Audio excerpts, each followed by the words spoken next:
你是否曾經想過，如果中國的首富們也在為自己的財富和家族的未來憂心忡忡？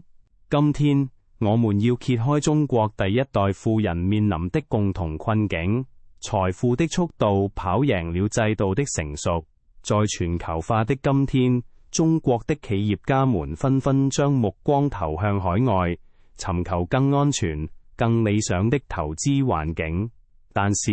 你知道嗎？這些出海的戰略，並不僅僅是購買房產、投資和移民那麼簡單。它需要一個完整的法律結構、信託體系和合規計劃，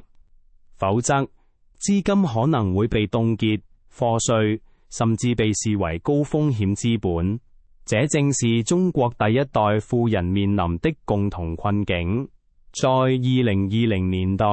中國的企業家們面臨着新的挑戰：外匯監管、反壟斷政策和稅務信息自動交換，使得資金流向更加透明化。同時，國際利率和匯率的變化，使得全球資產配置不再只是避險問題，而是收益結構重建問題。因此，許多中國企業家開始意識到，出海不再是選擇題，而是生存策略。財富的第一代靠創業積累，第二代必須靠制度守成，第三代若要延續，則需靠文化與教育。中國歷史上富不過三代的宿命，根源在於制度缺乏與結構脆弱。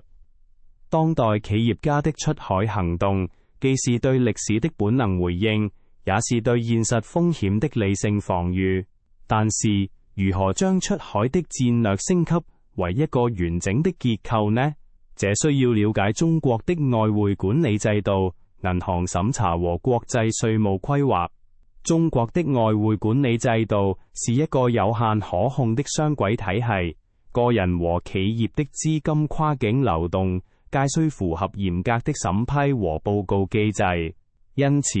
任何大額跨境資金的轉移都會被放大審視，這也導致許多富人雖有強烈的國際化需求，卻不得不面臨制度的灰色真空地帶。但是，我們不能因此而放棄，唯有將出海從動作升級為結構，從個人意志轉化為家族制度，財富的故事才可能超越一代人的榮光，進入跨世代的秩序。如果你想了解更多關於中國富人出海的戰略和財富管理的知識，請務必關注我們的頻道，點擊訂閱和通知，讓我們一起探索財富管理的新時代。